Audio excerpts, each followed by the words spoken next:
I'm ready. Are you ready? Okay. Hello, ladies and gentlemen. Hello. At the same time, hello. Hello. Go ahead, Bob. Well, she didn't wave her arm. I saw it. Did you see it? I saw like that. I was kind of looking for a cue. You know, as a director, this young lady leaves me a little cold. I want to assume we're cued now, so let's get this game going. Well, you're conducting. Yes, sir. Well, sir, today I would like to actually ask you. You're not old, are you? No, in fact, looks like you are. Looks like you've got the sign that says OLD, and that stands for old. And not old. Yeah. Well, see, now that's my question exactly. Just how old do you have to be? How old do I have to be to communicate with you? Like, am I going to be able to talk to you, Bob, or is this? Are we going to just have this gap between us, Bob? How can I communicate with you these days? You and I come from different generations, this obviously. Is true. But there's bigger differences than that. Okay. Okay. You were born and raised in Mariposa. I was. I'm an import. Are you? You're not from Mariposa? No. But you've been here for how long? Oh, forever. Longer than you've been alive. Oh, wow, that's not very long. Okay, so Bob, I want to know. There's this age gap between us. We've established that. But so I'm 23, and how old are you, Bob? 73. 73. Wow. Hey, check that out. So for me, as a young person of Mariposa, first of all, let's talk about the first few things I should what's the word? Address you as an elder, one of my elders in Mariposa. How should I address you, Bob? I like the Honorable Mr. Borchard. Mr. Borchard. Yes, sir. Yes, sir. Bob works really well. It's nice to meet you, Mr. Borchard.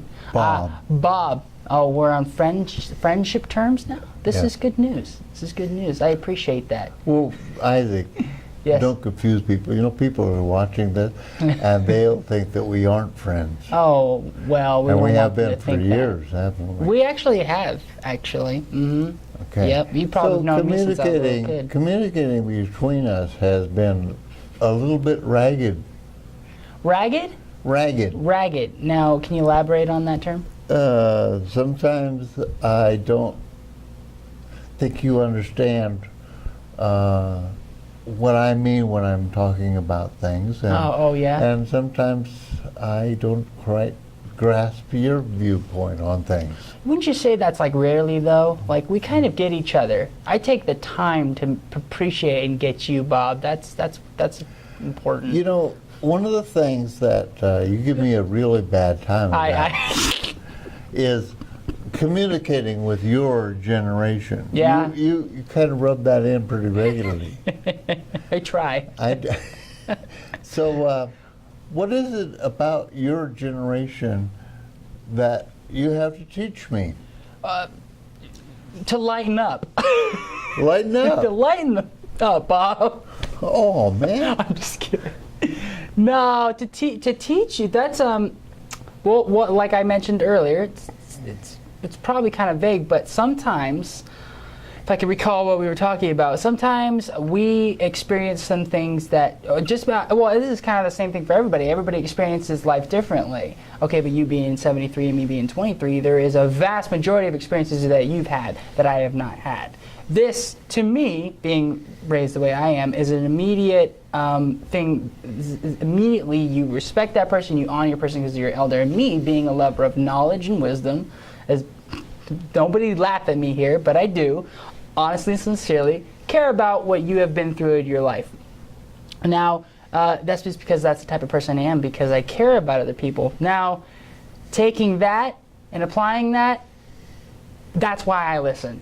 And that's why I take what you say, your wisdom and your insight, personally, and use it for my life, my experiences, and that's what makes me successful. This conversation started out earlier today. It did. You know, I'm not so used to talking to you so what I close. need to do to communicate with people of your age.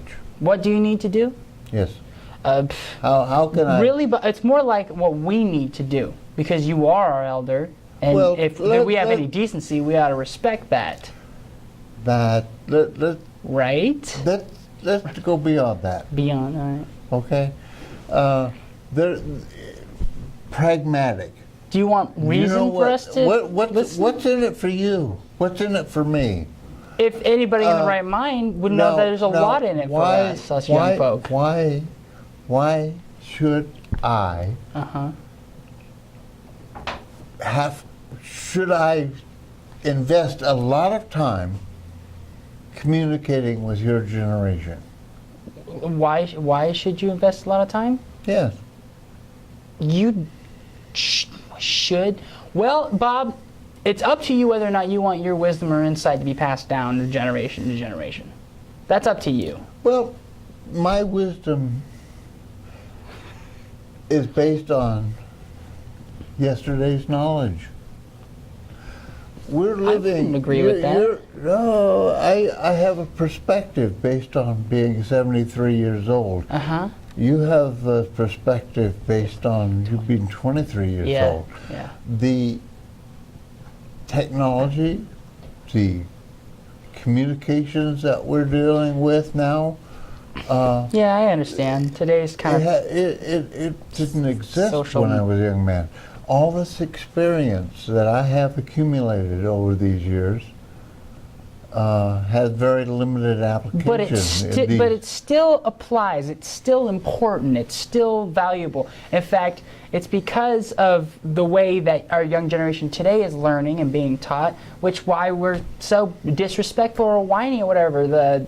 Would you say the whole millennial thing, where you feel entitled to everything? You know, there was that whole conversation that went on.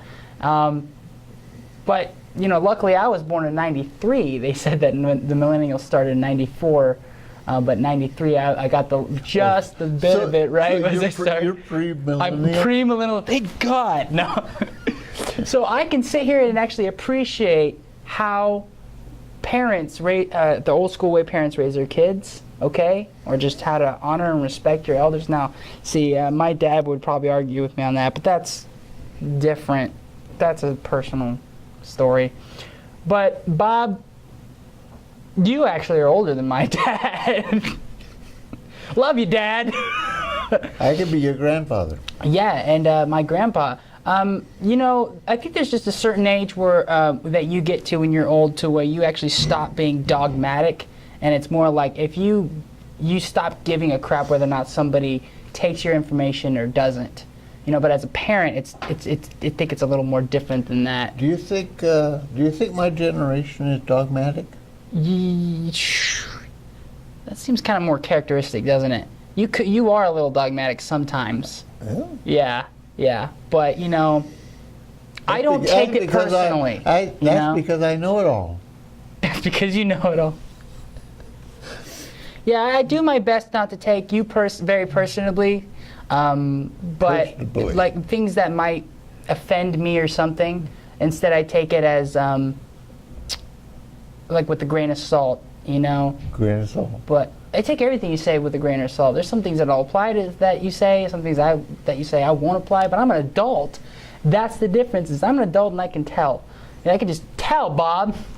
Now, being with you, I'm able to learn how to tell, how to discern whether it's advice that will help me or advice that I don't really need at the moment. Well, you can take it or leave it. I could take it or leave it. And see, that's the difference probably between some parents these days, because they're obligated to make sure their kid, they feel obligated to make sure their kids know, because they're trying to raise their kids to be adults, man. You know, like they want their kids to know. They want to make sure they're taking every little bit of information. Seems like we started talking here yeah. about why I should invest time in communicating with your generation. True. Okay. What do you think? What I'm essentially saying is that the world has changed, has evolved so far in my lifespan that there may not be that much in my experience that's relevant to your generation. Now, I think there's things like values. You talk about respect for your elders and that kind of thing. That's that kind of tradition. Yeah. I think our society benefits from having that kind of. I think there's a breakdown when we lose respect, but it works the other way too. When my generation loses respect for your generation, That's a good point. That's a very good point, actually. It makes us feel like we're incapable. You know, we talked about relevance earlier, yeah. and Makes us feel why we want to be relevant to our community, to our friends, to Yeah. our family, Yeah. and how we maintain that relevance. We should, because we freaking live here. We frickin' live together We live together. here, This is important. and as Yeah. a community, As a community, that's what We makes have to- community. we have to work with our generations. This is the truth. And you're not old. Mariposa needs to start thinking about a code for itself. What do you think about that? A what? Mariposa should have a little moral code, you know, that gives that everyone is obligated towards for as the community. You know, like, you know, respecting your elders and listening to them and focusing on. You know, Mariposa, you know, we talked about demographics. You keep throwing demographics at me. in a marketing It's got to be perspective. your favorite word lately. Demographics, probably. Right. But you know what? Yeah. There's more of us than there is of you in this town. Are you sure? That's not necessarily the case in other communities. But I didn't know that. Mariposa is full of old farts like me. We should be lucky because that means we got a lot of information that we can just, you know, take. There's a lot of history that is going to die with Mariposa if we don't actually look for that information and pass it down to our kids, you know. Well, I'm not planning on living here for very long. Okay, well, the folks that, you know, the young people that do stay here should take that information. Things that are of value here, the history and culture of our community. Yeah. I think that's a value, a cultural value that you could take any place. Like how we communicate with each other. Yeah, yeah, that's true. Across generations. Yeah. Racial divides, that's a big thing these days. Not in Mariposa Interesting enough. necessarily, but in other parts of the world. Cultures, religious beliefs and things like that. Communicating with each other across those divides. They're not just generational. I would like to teach our generation how to communicate across the divide better. Want to bridge that gap. And that's what this show would be all about. And bridging that gap. And probably my generation probably needs to be a little bit more accepting of doing things outside the box. Well, Bob, it's a new year, and I'm looking forward to working with you, sir. We are going to break some new ground this We're year. going to break Ivy. some grounds, and we're going to break some ice, and it's going to be dope. We could break some things. We can break some freaking things. Well, what do we call this a shut? Do Go you ahead. think we can shut this off now? Yeah, well, are you sure you don't want to sit on the floor more? Ellie, Oh, I'm you going know, to hop this desk. I'd love I'm going to to come get- over there. I'd You love know- to get a shot of you guys like playing patty cake. Okay, I'm done. Stop.